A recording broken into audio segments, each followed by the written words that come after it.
About health insurance and issues that are related to your problem set a little bit. The exam is 10:30 to 12:30 on Thursday, the 8th of December. There's a chance that it will be changed, so I will be up. I will keep you updated about that. It might be changed to an evening time, so we can have everyone take it together. Like lunch. But it would be from like 6:30 to 9:30 or something like that.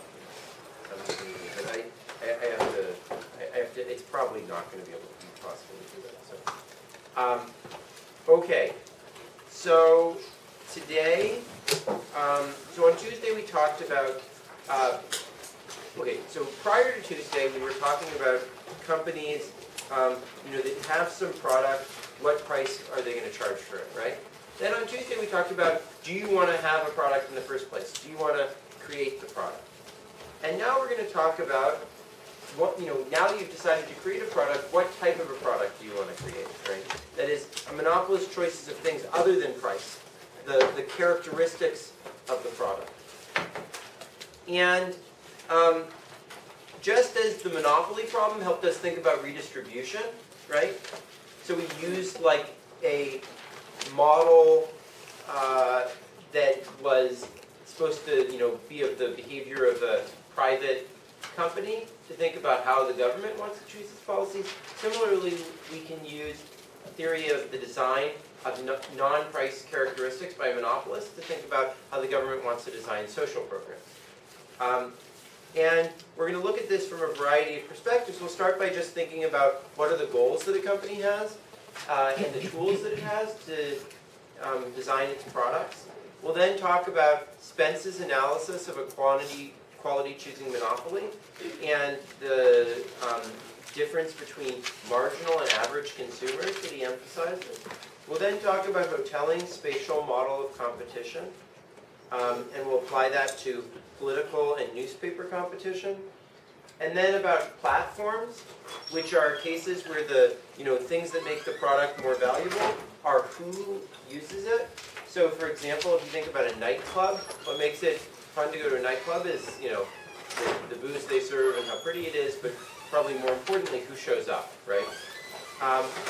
And then we'll talk about how the value of different consumers can be heterogeneous, and we'll apply that to thinking about insurance, loans, as well as to the platform contracts. Okay, so when firms design their products, they have a couple. They have to think about what their goals are in designing the product. So one goal is to keep costs low and prices high, right? So to the extent that they can, supplying some levels of quality or some services is costlier than others, they're going to want to avoid the costly ones and go for the less costly ones. To the extent that, say, changing how much they charge for various services can raise the amount of revenue they bring in, they're going to want to do that. So they are also going to want to try to bring in as many consumers as possible, because the more consumers they have, the more money they can make off the consumers.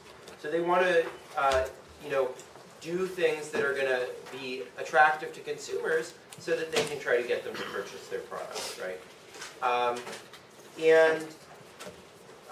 Only the consumers who are actually thinking about purchasing the product, but who haven't for sure decided that they want to purchase the product are going to get attention, right? So if one consumer is definitely going to buy the product, you don't care about pleasing them. And you don't care about pleasing someone who's definitely not going to buy the product. The people you care about are people who are sort of thinking about making a purchase, right? And this is really the same logic as price discrimination, right? You want to target the people who are marginal to buying the product rather than the people who are definitely going to buy it or definitely not going to buy it. And client services are usually about this, right? Salespeople go out and they're supposed to identify people who maybe they can make a sale to and then do a lot to cater to those people, right? Finally, firms often want to try to attract the most valuable and repel the most costly consumers. So sometimes different consumers have different direct value to a firm. So if I'm offering insurance coverage, I really don't want to insure people who are going to get really sick or who live in an earthquake, prone area, right? I also don't want to make a loan to someone who's going to go bankrupt and not going to be able to repay me. And when I'm a company, I want to design a workplace like Google to attract the most creative, productive people, or Goldman Sachs to attract the people who are like most slavishly obsessed with being successful in an investment bank and are willing to work insanely long hours in order to achieve that goal, right? Similarly, consumers can have indirect value in attracting other consumers. So, for example, you might bring a really famous rock singer to try to bring a lot of beautiful women into a club, because those beautiful women will attract a lot of men who will pay a lot of money, right? So or offer free drinks to women for similar reasons. Okay, so the tools or instruments that firms have to try to achieve these goals are price. They can adjust the price of their product. They can also do things that are not just their basic price, but like, how much they charge for extra services, how much add-ons they do. We talked about that in the price discrimination lecture, so that's less going to be the focus today. But the logic today is going to be very similar to then, which is that you're going to try to target the value to the marginal rather than to the inframarginal consumers, which is exactly what you're doing with price discrimination. What other ways you can achieve that goal is to adjust the range of products that you offer that allow you to segment the market and appeal to different consumers. That's not going to be the primary thing we'll talk about today, but the logic is going to be very similar. More of our focus is going to be on firms adjusting things like quality or how easy it is to use a product. What's the right trade-off between charging a lower price and charging a higher price but investing to make the product higher quality, right? What's the right niche of the market to try to target a product to? Should you try to appeal to lots of people, or should you try to appeal to a small group that really values it a lot? And this is often called the trade-off between being on the long tail or on the fat tail. So the fat tail is like the few products on the internet that like tons of people buy, like Angry Birds, right? And then, there's also like the long tail on the internet, the little indie bands that like use the internet to reach like a few people who are willing to pay a lot for their music, right? Advertising and marketing to consumers, placement of products, these are other aspects of the design of products. And also, you may try to attract the right group of consumers, as I mentioned, as a way to target the product. So consumers, the value brought by consumers is both a goal and a tool that you can use to affect the other consumers. Okay, so a typical way we can divide up tools or instruments is into ones that are vertical and ones that are horizontal. So vertical instruments are ones that all consumers agree are either good or bad. The simplest example of this is price. Everyone wants a lower price, right? But quality of products, things that we would just call overall quality, more generally are going to be vertical characteristics. So like the speed of an internet connection. Everyone would like a faster internet connection. Everyone would like a more comprehensive insurance coverage. And while consumers may differ in terms of how much they value such things, they all see that it's a positive value. On the other hand, horizontal characteristics are ones that some consumers view as good or some consumers view as bad. Usually the way this happens is that each consumer has like what their favorite thing would be along this dimension. And the further you are away from it, the less happy the consumer is. You'll see a simple model of this below, but typical examples are like colors. Some consumers like pink, some consumers like blue, etc. Flavors. Everyone might have an ideal point in terms of how spicy they want it to be. If you go above that, they're not happy. If you go below that, they're not happy. Right? Styles, or the political bias of a newspaper, are examples of horizontal characteristics. But sometimes things are sort of a little bit of each of these. So some consumers might view it as negative, but the overwhelming majority of consumers view the thing as positive. And the key thing that distinguishes between, horizontal, vertical, or diagonal is really not the inherent nature of the thing itself. It's not just that having more speed is inherently a vertical characteristic, but rather that everybody views it as being beneficial. Whereas the spiciness, some people view as being beneficial, some people view as being harmful. So the key to what it means to be a vertical or horizontal characteristic is how consumers differ. It's all about the heterogeneity of the consumers rather than the nature of the instrument inherently itself. Right? It's about the fact that consumers view horizontal things as more differently than they view vertical things. It makes one horizontal, one vertical. And so Spence famously offered a model that was all about consumer heterogeneity and how this interacted with the design of the choice of the quality of a product. And so this model really highlights the importance of the heterogeneity. So suppose there's a bunch of different consumers, and each is either going to buy a product or not buy the product. And each consumer gets a utility from buying the product, which depends on some characteristic of the product. It could be its spiciness, it could be its political bias, it could be its overall quality, and what type of consumer it is. So the type of consumer is just a bunch of stuff describing them. Maybe their whole genetic code, or whatever. Their income, where they live, their gender, etc. And we're going to assume that the types are distributed in some space, and we're not going to be super specific about that. The key mathematical tool we're going to use, and I'm going to try to emphasize exactly how you use it as we go through this, is Leibniz's rule. That is, whenever anything changes, we're going to have some integral, and when you change something, it's going to affect who's consuming, and it's going to affect how well the people who are currently consuming are doing. Those are going to be the two effects. One is an effect around the boundary, who is or is not purchasing, and one is an effect on the interior. What do those people who are still consuming get or are harmed? Okay, so what are these boundaries, and what's the set of people who consume? Well, people are going to purchase the product if their utility is greater than the price, right? And so the set of people who are consuming are the set of all people types, theta, such that the utility, given the characteristic, and their type is greater than the price. And so the number of people participating is the integral over all people who have a utility greater than the price of the number of people like that there are, d theta.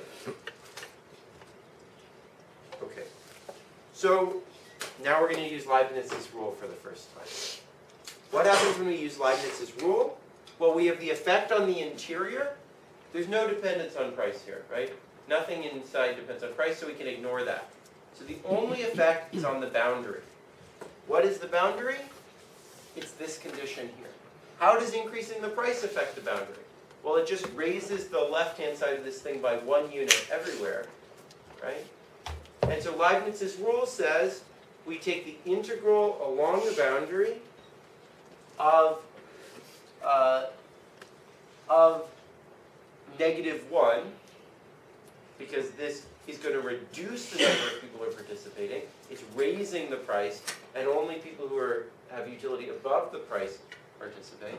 So we're going to have the integral around the boundary. What's the boundary? Who are the set of people who are marginal or indifferent between consuming and not consuming? It's the people whose utility is exactly equal to the price, right? They're the boundary of the set of people who have utility above the price. So we get the integral along the boundary, the set of all people who have utility exactly equal to the price, of the number of people like that times -1.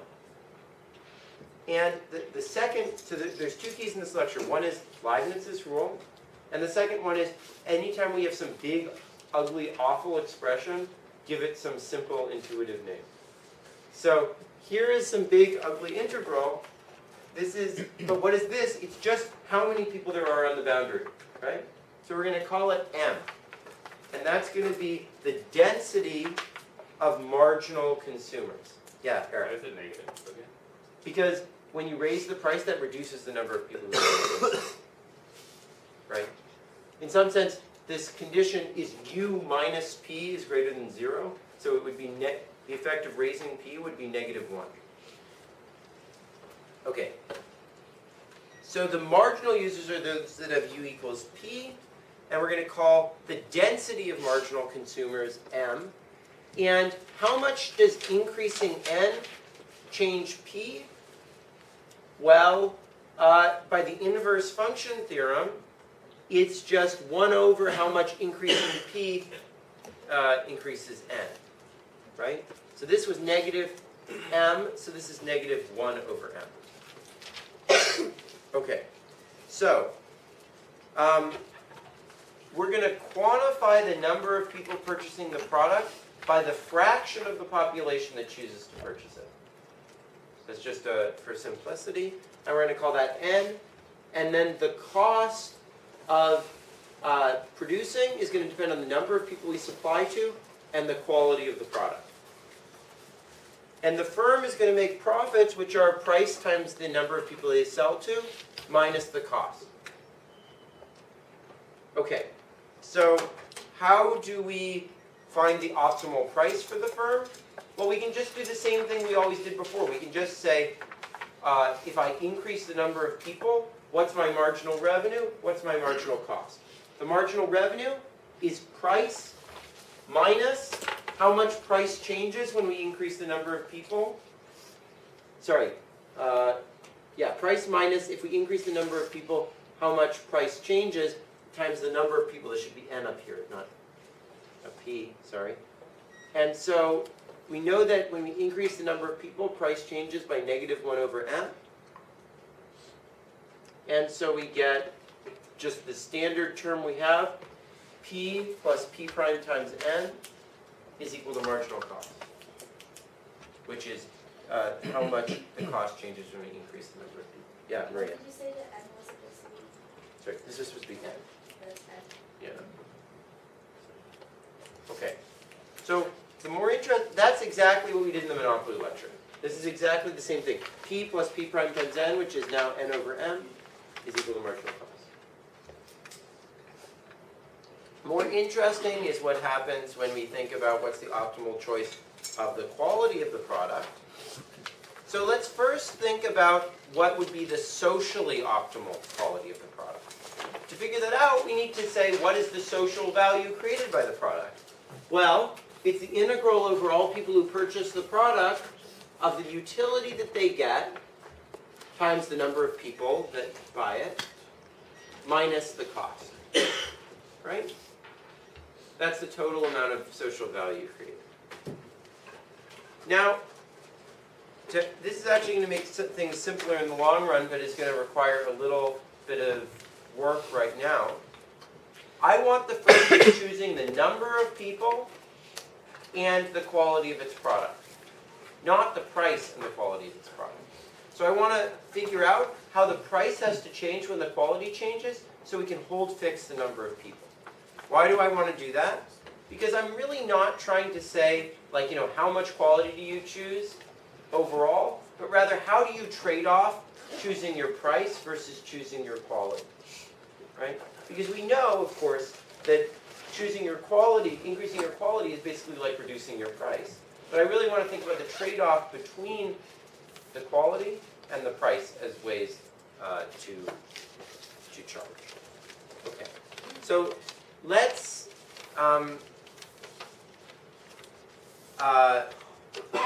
let's try to figure that out. So how can we determine how much the price has to change when we change the quality in order to hold fixed the number of people purchasing? Justin, could you help us try to figure that out? So how could we write down an equation that represents the idea that when we increase the quality, we're going to hold fixed the number of people? Well, what would that equation be?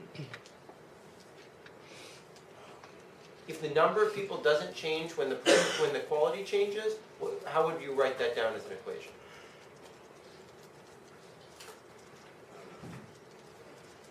Anyone else want to try? Yeah. Well, you would just write an equation that makes sure that the number of people remains constant. So it'll be a function of the number of people with respect to the quality of the product, and that derivative, the derivative of that function would have to be 0. Yeah. So, in other words, dn d rho equals 0, right?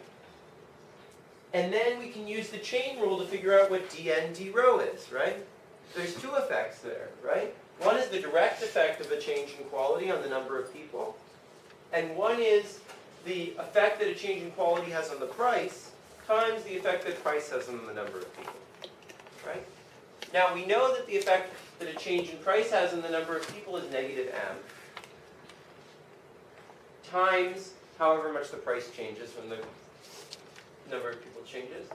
And then, does someone want to explain how I got this for the effect of the quality on the number of people? Yeah, Eric. Well, you got that by like the Leibniz rule or whatever, Yes. right? But I'm just wondering, Yeah. so rho is supposed to be essentially a variable characterizing the product, right? Yeah, the quality, the spiciness, whatever. Yeah. But isn't rho usually like a multi-dimensional thing? So for example, for internet service, it could be the speed of the service as well as the quality of the service, right? Like I agree, service. but I think we should take a show of hands of how many people want me to write this all in terms of matrices rather than writing it in terms of a single value. So basically we're just condensing the multivariable format.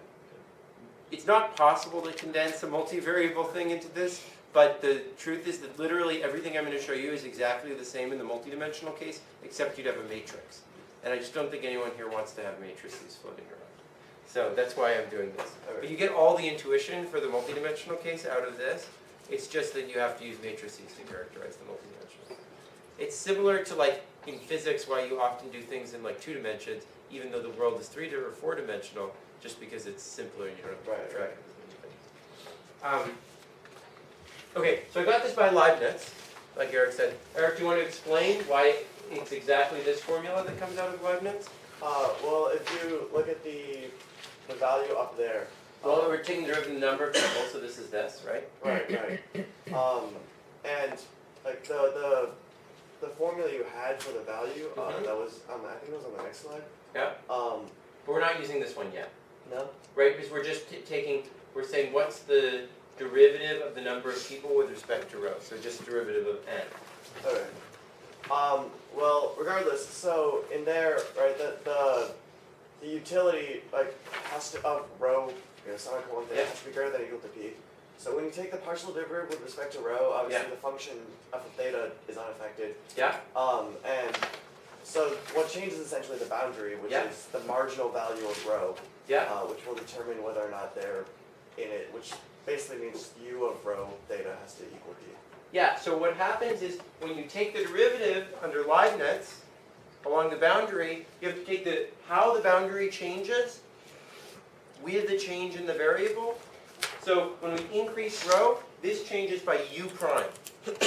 So we have to bring that inside of here, and we have u prime times whatever is inside integrated along the boundary.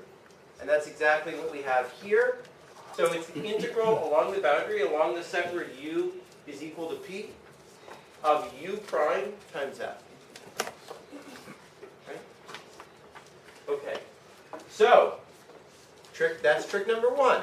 Trick number 2. What is it? We take a messy expression and we give it a name.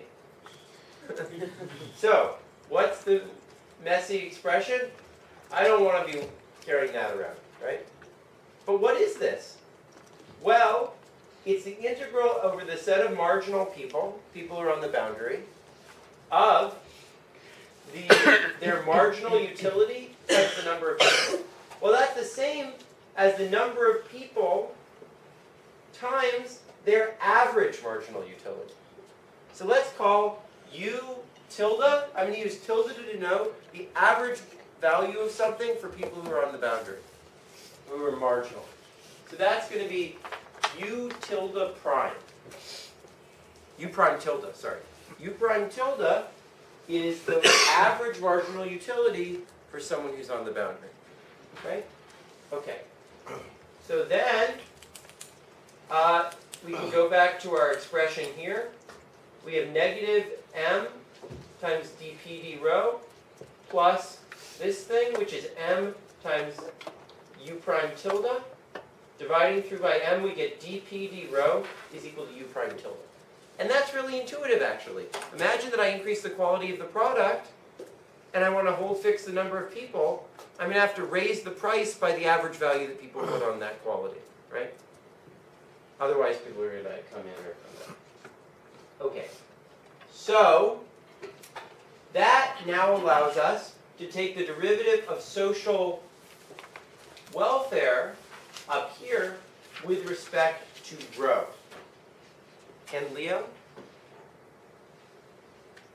Is Leo here? Re-ping? No? Does someone else want to try to take that derivative? Using Leibniz's rule and what we just figured out? So there's going to be two effects, right? One is going to be the direct effect of rho, but then rho also changes the price. So you're going to have to use Leibniz's rule for each of those two effects. Okay, I'll go ahead and do it. So, what are the two effects? Well, first, we're going to take the derivative with respect to rho. What do we get when we take the derivative with respect to rho? Well, we get some effect on this, and that's Leibniz's rule. So we have to take the boundary and the interior, right? So along the boundary, we get the integral over the boundary, set where u equals p, of u prime times the interior, which is u times f. Right? Okay. Then we have to do the interior, which is the derivative of u, and integrate that over the whole set. So this is over the whole set of participating people, or purchasing people, of u prime times f. And then minus c sub rho, which is the marginal cost of quality. Then, what happens? The price is going to increase too, right? What happens when the price increases on this? Well, again, we have to, that only affects the boundary, so we're going to get negative integral along the boundary of u f, right? Times how much the price changes, which is u tilde prime, u prime tilde. Okay. Now, notice that u here is equal to p. That's what we said, right? These are the people who are just indifferent. The people whose utility is exactly equal to the price. So we can cancel this out and write p there. Right? And that's true for these guys too. So this whole expression becomes p times u prime f. But what's u prime f over the boundary? That's just u tilde prime times f. And this here is exactly m. So these two things cancel with one another. Why do those things cancel with one another? Because we're holding fixed the number of people. And so people aren't coming into or out of the market. Right? And so that's exactly why I made you go through this whole thing of holding things fixed. Because then these things cancel, you don't need to worry about them. And all we're left with is this. What's that? Well, this is the marginal utility given to all the people who are still buying the product by increasing the quality, integrated over all the people who are buying the product, minus the marginal cost of the quality. And again, what do we do when we get a messy expression? Anyone? We give it a name, right? And what name could we give to this expression here? Right?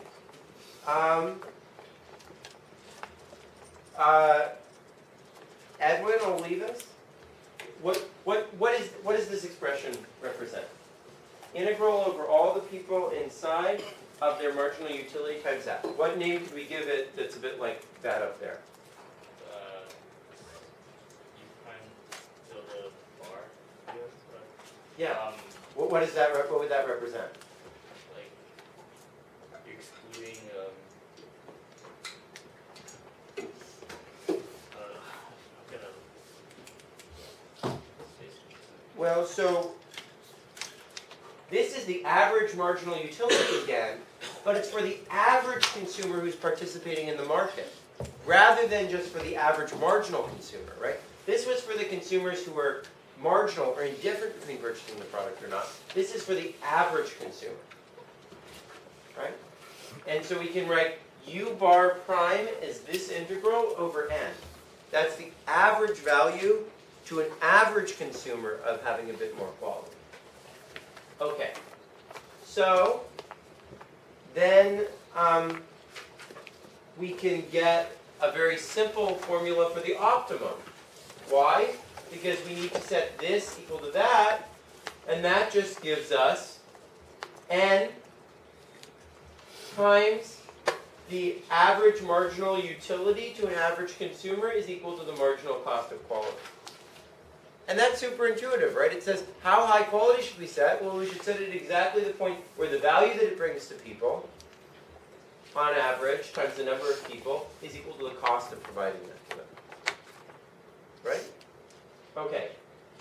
On the other hand, what's the derivative of profits with respect to the quality? Well, notice we're holding fixed the number of people, so we can ignore this n here. We can ignore that there. We take the derivative of this, and we get the marginal cost of quality. And then, how much does the price change? Well, what we said is that when the quality increases, the price increases by the average marginal utility of a marginal person.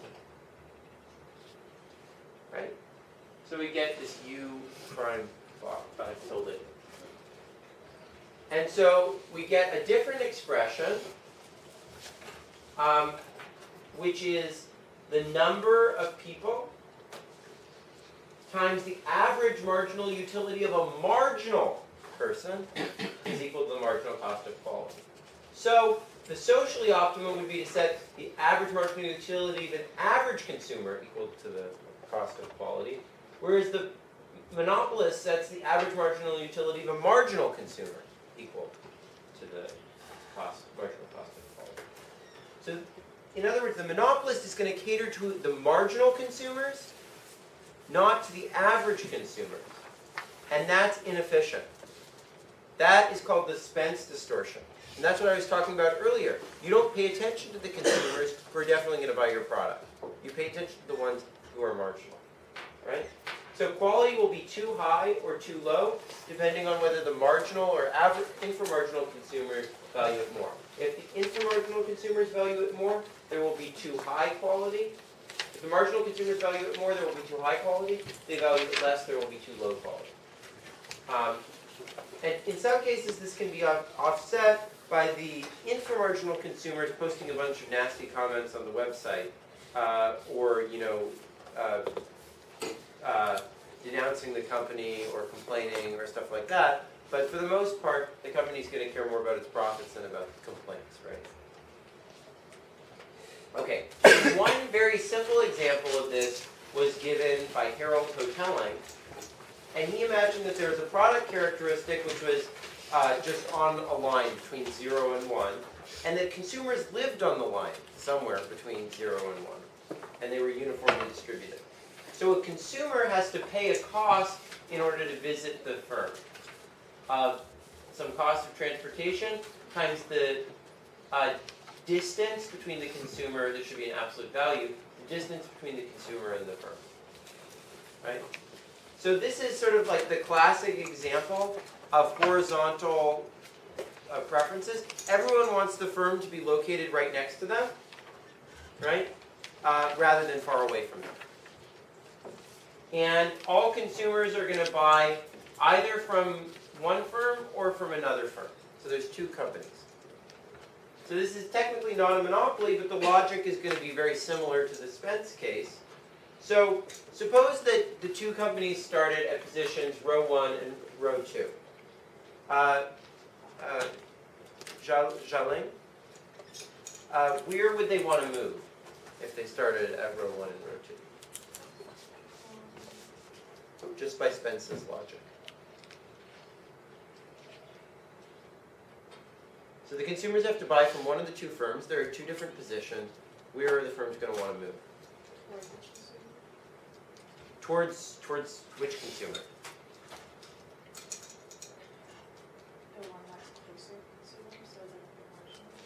So the marginal consumer, and who's just marginal between the two firms? So consumers are going to buy from whoever is closest to them, right? So what consumer is going to be just marginal between the two firms? So which consumer is going to be indifferent between buying from this firm and buying from that firm? Imagine that we have a beach, right? And there's a firm here, and there's a firm here, right? And you're a consumer. You want to buy from whichever one's closest to you. Which firm will you buy from? The closer one, right? So which consumer is going to be just indifferent between buying from the two firms? The one right in the middle, right? So the firms are always going to want to move towards whichever consumer is in the middle between them, right? Because that's the marginal consumer, right? And that means you always move to the point that's halfway between you and your competitor, right? And that means you always move towards your competitor, right? And this holds at every point. So no matter how close you are to your competitor, you always want to move towards him, right? Because the marginal consumer is always in between you. And so that means that everyone is going to end up at the same spot, right? And this spot has to be in the center. Why? Well, if it's not in the center, then imagine you were at, like, you were at this point on the beach, like right here, and both of them were there. Well, then one of the carts could move just slightly to this side, and it could get everyone on that side, right? And leave the other guy with only the ones on that side. So it's got to be that they're at the same point and in the center. So this leads to a very stark prediction. Joshua? Yeah. What's the prediction of the model? Isn't it just that all firms are in the same spot? And what spot will they be in? Right in the middle, I think. Yeah, so the Hotelling's law says that all firms will be in the center of the, will end up in the center of the beach. In particular, let's show this mathematically. What is the value to a consumer of distance? Imagine that I change my position, right? My row. Xiaolan? Xiaolan? No? Okay. So the value to a consumer of changing row, right? Imagine that they have the same prices and they're positioned on two sides. One is above 1/2, one is below 1/2. They're sort of evenly, and so the point between them is 1/2, right? The willingness to pay for an increase in row J is negative T for any consumer who is to the left of me, and the marginal consumer is always to the left of me, right? So their willingness to pay is always negative T, right? And there's no cost to me of moving, so I'm always going to move. I'm going to, my first order condition is negative T is equal to 0, so I'm always going to move towards the center, right? And so they must be on top of one another at equilibrium. If this point is not 1/2, Kenneth, remind us what happens if this point is not 1/2. Then the other consumer would try to move to the other side and gain the... Yeah, so if it was at 1/3, which side would you move towards? Imagine we were on top of each other at, 1/3. Which side would you move to? To the the one that you can gain more consumers? Yeah, so there's if you're at 1/3 out of 1, you're going to move just higher, right? Because you can get the top 2/3 of the. Oh, that's right. Okay, so suppose it was like 1/4. If you move to 1/4 plus a tiny, tiny bit, I get everyone to the right. I get those 3/4 of consumers who are to the right. So it's clearly better than staying at 1/4. So the only stable thing is that both people are at 1/2. This is called Hotelling's law. So in this simple model, both firms end up at the center, right? This is a very famous result. And notice that it's really inefficient. Yeah, go ahead. Yeah, my question is, could things possibly be different as you introduce more firms? Because Yeah. for instance, if you had like 5 firms, if they're all in the center, then Yeah. one firm would have an incentive to move slightly to the right, because you would capture everyone to the right while losing only a little bit, because all the other 4 firms are competing for people on the left. Yeah. And halfway between. No, So, that's true. That's true. So things do change as you get more firms. We're going to focus on the 2-firm case for now. but it could lead to a different kind of stability equilibrium, or Yeah, different things get really weird. So in fact, there's no equilibrium when there's 3 firms. So things can get pretty weird. Yeah. How do you know that when the firms move towards the center, they don't lose consumers that are? Because we assume that all consumers definitely buy from one firm. That's going to be crucial. We'll talk about it. Okay. So everyone is better off if the firms were to spread out and be at 0.25 and 0.75, because then people would have things much closer. On average, would have things much closer to them, right? But no firm wants to do this on its own. A monopolist would be better. It would move out to 0.25 and 0.75. So this is very widely applied, and it's pretty relevant in terms of geography, because people do want things that are like physically close to them. And in fact, you see a lot of clustering like this. So I don't know if people have noticed, there tend to be like Chinatowns. There tend to be like areas where all the good restaurants of some particular type are like clustered into a very small area. And that's sort of really inefficient, because people would all like to have nice restaurants, Chinese restaurants near them. But instead they all have to go to Chinatown to go to the Chinese restaurants, because that's where like the center of the market for Chinese food is. So everybody like tries to get a piece of that action, right?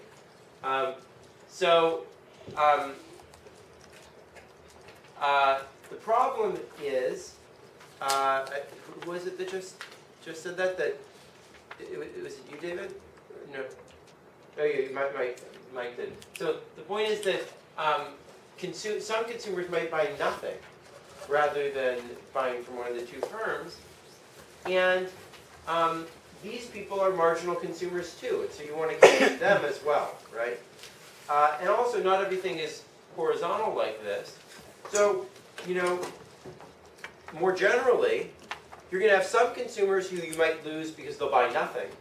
You might have some consumers who you might lose because they'll buy from your competitor, right? And you have to cater to both of those groups at the same time. And so the key question in terms of like what would be more efficient, here competition was inefficient because it drove everyone to the center, where it would be better to spread them out. But in general, the question is going to be, are the consumers who are switching between you and your competitor more similar to the average consumer than the consumers who are thinking about buying what you're selling or nothing, right? If the ones who are switching are more representative, competition is going to be good. It's going to make you cater more to the average consumer. If the people who are exiting are more representative, then competition is going to be bad, right? And a key determinant of that is whether the thing that you're choosing is the key thing that separates you from your competitor. So in the hoteling model, right, the only thing you chose was where on the beach you were located. So the people who are just in between you, like the only thing about them is that they are like, in between you, and so you're always going to try to cater to that marginal guy. However, imagine that you were just stuck at whatever point on the beach you were, and now you're choosing how much sugar to put into your lemonade, right? It's not obvious that the average preference for sugar is more similar to the average preference of people who might not buy the lemonade versus the people who might buy lemonade from your competitor, right? It all depends on, whether this is the main way you're differentiated or not. It could be the people who are definitely going to buy lemonade really like their lemonade sweet. Those people might switch to your competitor, but they're never going to stop buying lemonade. So competition with them is going to drive you to cater to those people's preferences. That could be good. On the other hand, you know, if people who are thinking about not buying lemonade at all are more similar to the average purchaser, then competition is going to be bad. So it all depends on which group of marginal consumers is more representative of the average consumer. So while the hoteling model offers sort of an interesting first way to think about these things, it misses part of the story, which has to do with who are the different marginal consumers you're catering to. Okay, so we phrase the hoteling model in terms of competition to sell, but you can also apply it to contexts where we're not actually making sales, as long as you want to get more consumers. Because you're still going to try to cater to the marginal rather than to the average. And a particularly salient case of this is political parties, which need to win elections, and so they need to win enough votes. Imagine that there's like a one-dimensional political spectrum from left to right, and parties position themselves from left to right. In some countries, there are other axes of political, things, not left to right, but maybe how much we spend on the military versus how much we spend on domestic programs or something like that. So voters can vote for the party that's closest to their position, and everyone is going to vote. It's just a question of who they're going to vote for. Let's imagine that. And there's only two political parties. Then hotelling's logic is going to extend very directly. So in particular, we get what's called the median voter theorem. Both political parties in this simple model will adopt the position of the median voter, the voter who has an equal number of voters to their left and to their right on the political spectrum. This is, in some sense, the most fundamental result in all of political science. And it also matches a lot of conventional wisdom, which is that parties run to the center in order to try to win the election, right? But it's obviously skewed by the Electoral College. One implication of this is that in more competitive political systems, the parties are more in the center. So if a president is just dominant and very powerful and very popular, he doesn't need to run to the center. He can just do whatever he wants to do. Whereas if he's facing a lot of competition, he's forced to run to the center. And so dictatorships are often more extreme than democracies are in the policies they adopt. Also, multi-party systems are going to be less subservient to median voters than party systems for the reasons that that David was pointing out about there being lots of different. Yeah, Eric. Wait, so you say multi-party systems are essentially less dependent on the center? Yeah. But then it says more competition means more people are at the center? Yeah. Doesn't competition imply additional parties? Not necessarily. I mean, you could have multiple parties, but one party could be dominant and not be afraid of losing voters to the other ones. Or you could have two parties, but each one is everyone's a swing voter. Everyone's in between. So it's more an issue of whether people are willing to switch between them rather than an issue of how many there are. So essentially there's a factor besides simply where they are on the political spectrum. Yeah, sure. So this is all very simplified, but there's a much more general principle in this, which is just the things coming out of the Spence model. So what factors, David King, do you think are missing from this way of thinking about things? So some things that are what are some of the important features of the political world which were ruled out in the way we phrase things? Well, I guess maybe we're sort of looking at a static situation. So if we consider two political parties, we would think that after the primaries, each candidate would want to move towards the center. But maybe there's sort of a transaction cost of doing so. So they might lose voters because they're flip-flopping or because voter preferences are more complicated than just simply the current ideological position of the candidate. Yeah. Yeah, so I mean, one thing that you just suggested was that they don't have to just be left versus right? Yeah. The political spectrum is more complicated than that, right? so maybe it's difficult to determine where the center is, or Yeah, so that's one thing. Another thing is, you know, we assume that everyone votes in this model, right? But that's not really true, right? Lots of people stay home and don't vote, right? Yeah. And both of those make a big difference. So voters, yeah, go ahead. Doesn't this model also depend on single peak preferences? So if a Yeah. person may prefer two different stores, then that kind of messes things up as well. Well, I mean, I think in the political spectrum, it's pretty reasonable to think that from a left to right perspective, it's not like left-wing people would prefer an insanely right-wing guy over just a slightly right-wing guy. But what is true is that voters are heterogeneous in multiple dimensions, right? And that is, there's many different parts of the political spectrum. There's not just left versus right, and you need to turn out and get people to actually turn out to vote. And this shows us how to extend Spence's logic to this case.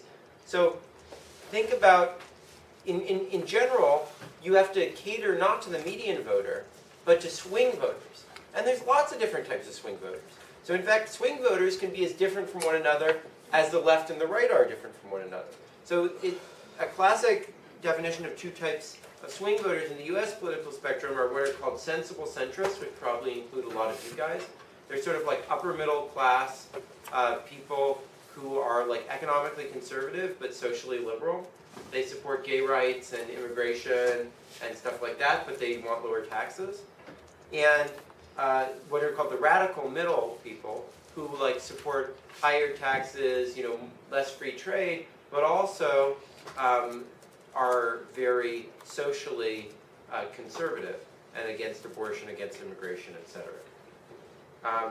And those people are like polar apart from one another, right?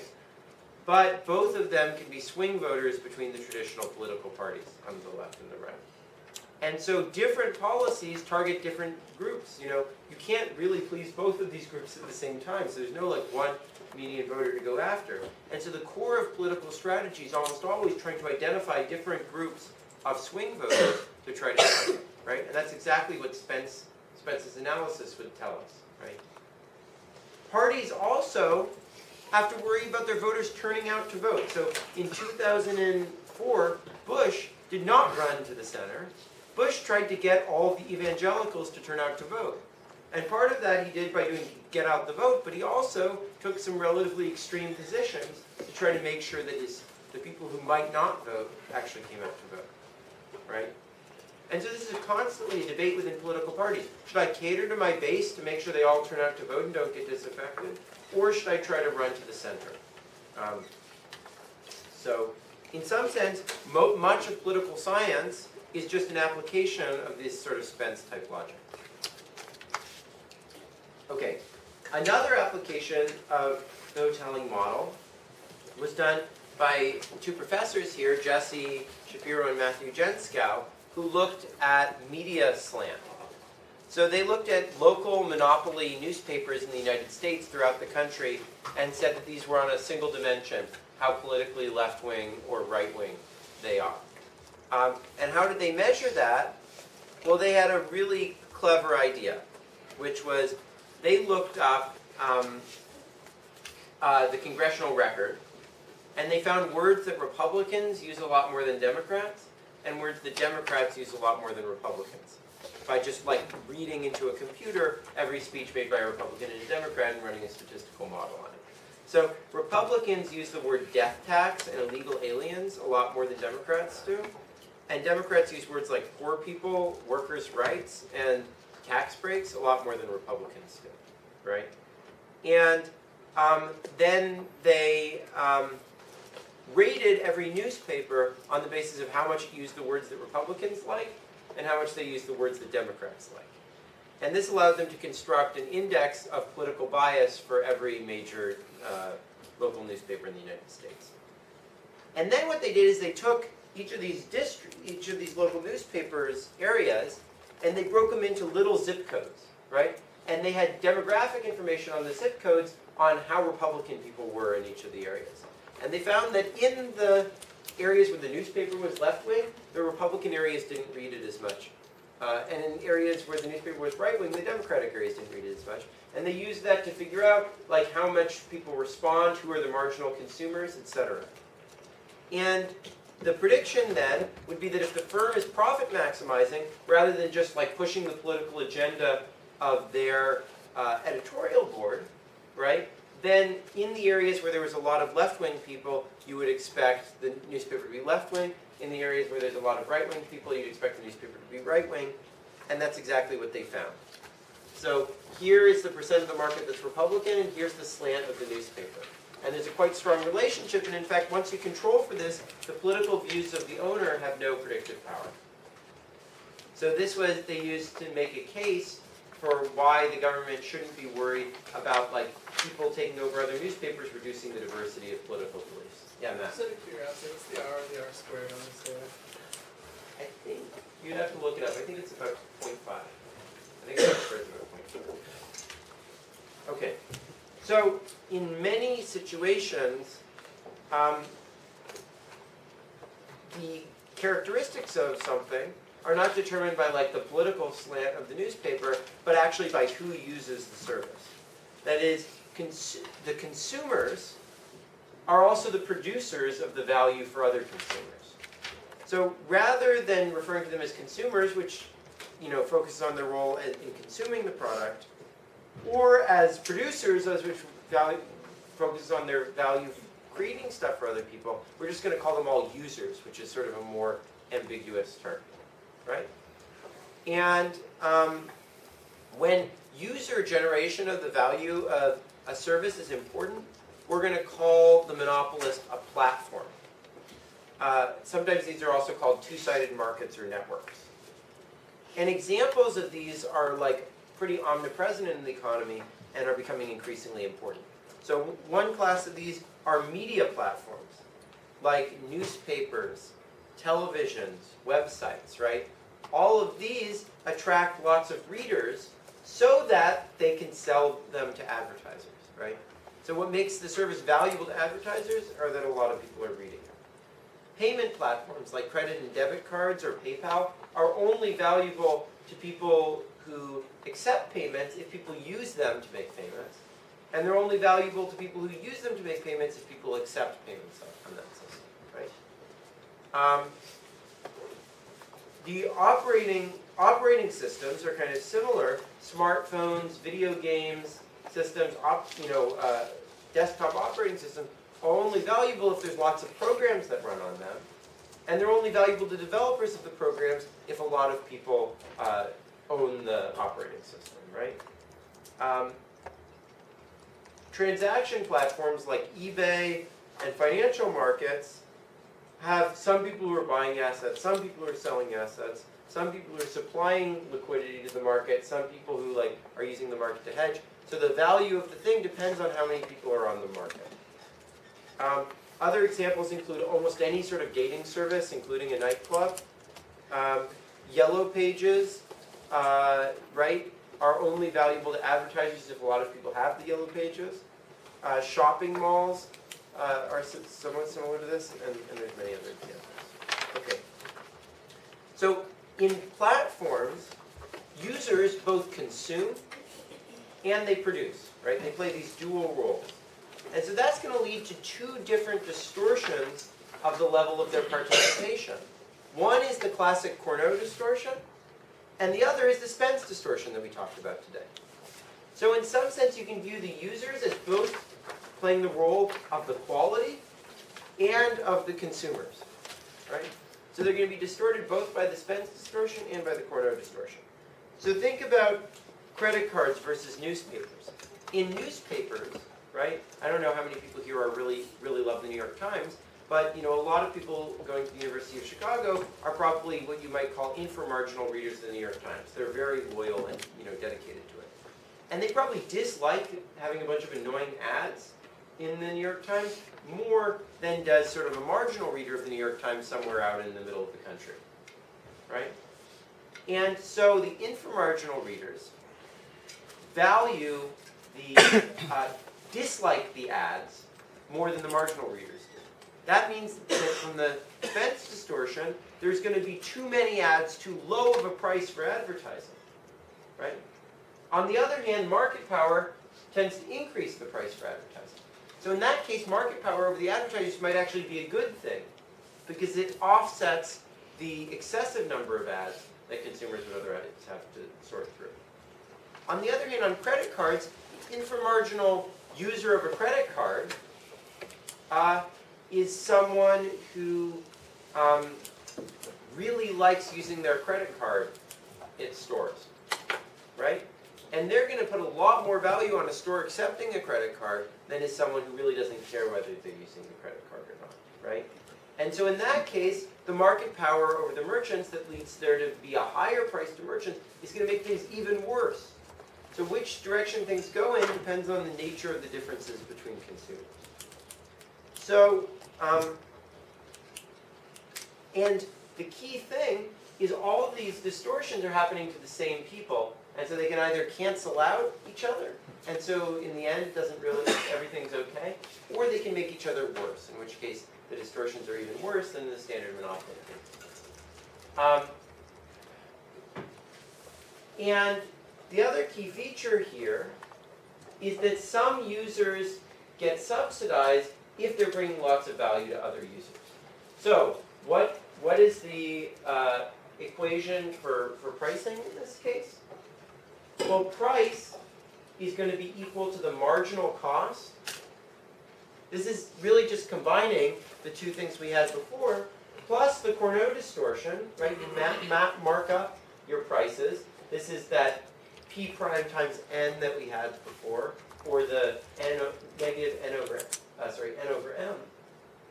And then you're going to get a discount below that, which is going to be equal to the sum over all the other groups of consumers. So for the consumers and advertisers case, this would just be the number of advertisers times the average value that having a additional reader brings to the advertisers.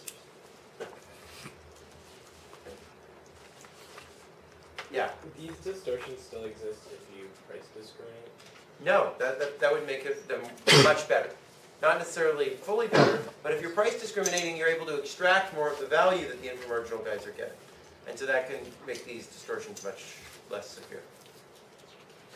Okay, so that was a case where I was just saying, how much do you value having one more person read your newspaper, right? But the problem is, you don't pay more to advertise to them, right? So let me give you a couple of examples of this. Why are soap operas called soap operas? Does anyone know the story? Was it because they used to play soap commercials in between the shows? Exactly. And so why then would it make sense in the times when they were doing it to make soap operas so melodramatic? So that women could watch them and then they would buy soap. Yeah, because women used to be in charge of buying all the household stuff, right? And so you made the soap operas very melodramatic to appeal to the people who were in charge of buying soap. So you could sell them to the soap manufacturers, right? American Express offers lots of travel services. Why do you think, does someone want to say why they think American Express offers so many travel services to go along with their credit cards?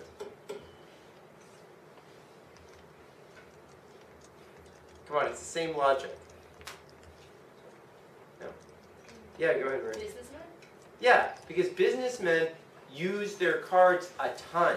They have tons of expenses, and they also have to travel a lot. So if you offer them travel services, you get the people who are going to use the card the most, and therefore make the most money for you off the merchants who have to pay every time you use the card there to use the card, right?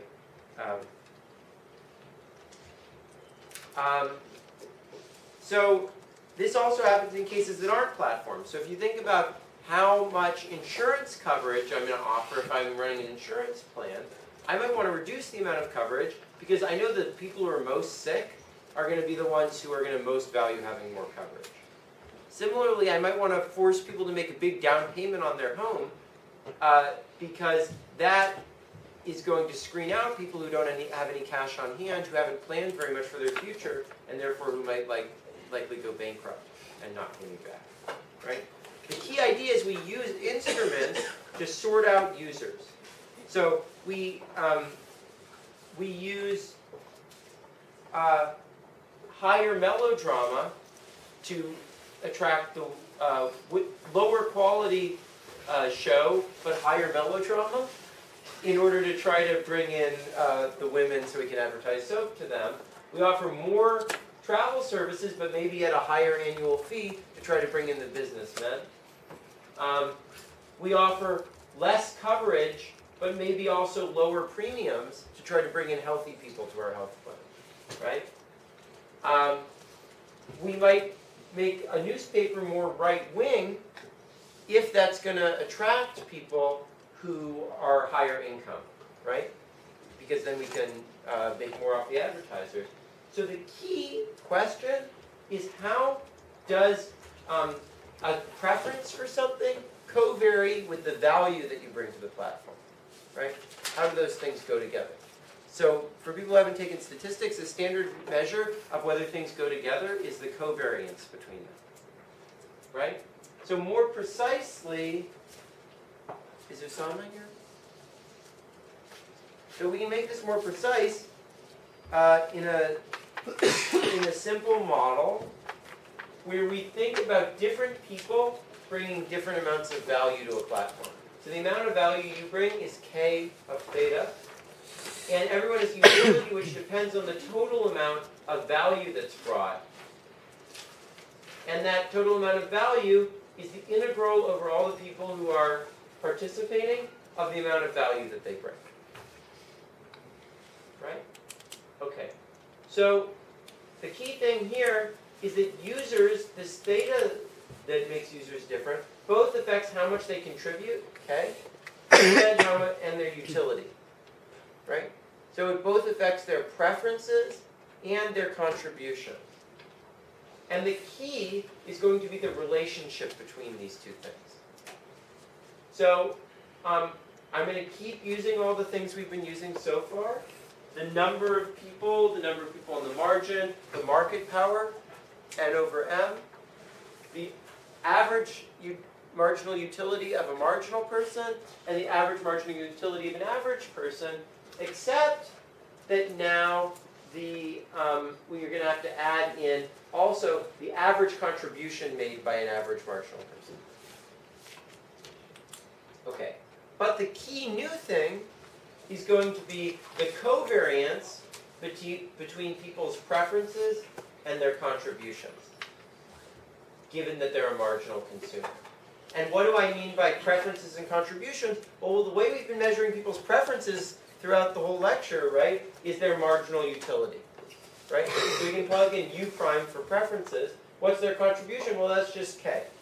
So you can plug that in there, and here's the key quantity. Sigma is the covariance between marginal utility and contribution, given that you're a marginal consumer. And so it's the covariance along the margin between the marginal utility for something and the marginal contribution unit. And this shows up all over the place. I'm not going to give you a bunch of formulas, but I'm going to instead focus on a particular application. We may have a few minutes afterwards if you want me to go through the formulas and derivations. Okay, so a nice example of this is given by a paper by, hey, Laurent Ainov again. So I guess this is the third or fourth or fifth paper of his that you guys are looking at. And he's coming to give a talk on Wednesday. So if you want to see him in the flesh, this pledge of, you can see him on Wednesday. Okay, so, and actually John Levin is the second author on this, who was the guy who presented on Monday. So we're getting deluged with these Stanford tests. Okay, so the logic, this logic applies outside of platforms, right? It's relevant anytime there are different consumers that are of different value. So one classic case of that is subprime auto loans. Why are different subprime auto borrowers of different value? Well, some people are going to default on their loans and some people are not, right? And while their credit score can give you a bit of a sense of that, there's lots of stuff you don't know about them, right? And so you can design the product dimensions like the down payment, the interest rate, and the price to try to attract the people who are likely to actually pay the loan back. And affecting the down payment, changing the down payment can affect the chance of default in two ways. One, which is probably less important, is it just reduces people's debt burden somewhat. So it makes it less likely that they're going to default because they have less to pay back. But more importantly, the most cash-strapped people, the people who are going to have the hardest time making the down payment, are also going to be the people who are going to have the hardest time paying back the loan. And that's the main reason why we have down payments, basically, right? Is because it sorts out the people who are most cash-strapped. So INOV et al. Found a way of measuring this. They looked at cases where the company changed its policy on down payment for different groups of people, and then just looked at how that changed the eventual repayment.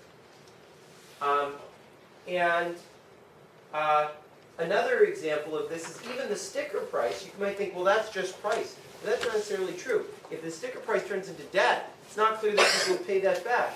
And actually, you might want to lower the price even if you don't get any more people to buy, just because that reduces the chance someone's going to default. But let's focus on the case of down payment. So here's what they found. As you increase the down payment, you can dramatically reduce the probability of sale. However, you also dramatically reduce the probability of default, as you sort out all the people who can't afford to make the down payment. And so it's actually optimal to set your down payment around here, even though it's dramatically reducing your profits. I mean, you're the number of people you sell to. Okay. But this basic logic applies in a really wide range of contexts, not just here. So, for example, you might slant your newspaper, as I said, to the right to appeal to the rich. There's the melodrama. Insurers often hold down the coverage in order to drive away sick people. And if they drive those sick people away to other insurers, that's a negative externality they have on the other insurers. Because they're trying to like skim all the good patients, skim all the cream.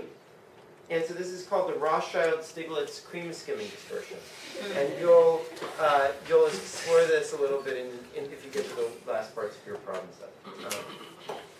College is also, University of Chicago right now is building all these art facilities to try to attract like more artsy students, right? So that's another example. Goldman Sachs makes people work like 90-hour weeks. Why? I think it's almost certain that that's like way past the point of negative marginal return. Like, if you worked less, you would just have more sleep and you would be more productive at work, even forgetting about anything else you do in your life, right? But they work people that hard because they want to scare off people who they think aren't really dedicated to being investment bankers, right? Intellectual property, which we talked about, even though it has all the distortions, it might be a good way to reward innovations because it's going to be more valuable to products that create more value, right? Because they're only going to be able to get the profits if people are actually willing to buy their products. So it may be a more efficient way of rewarding products, and you'll explore that on your problem set. Industrial policy is going to be valuable, so like government intervention, if government's able to do a good job picking out companies that are likely to be good, and it's going to be really bad if government can't pick out companies that are doing good.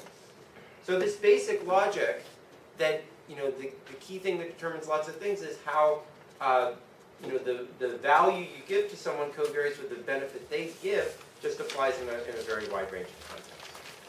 Okay, I'll let you guys go, and then I've got some time, so I can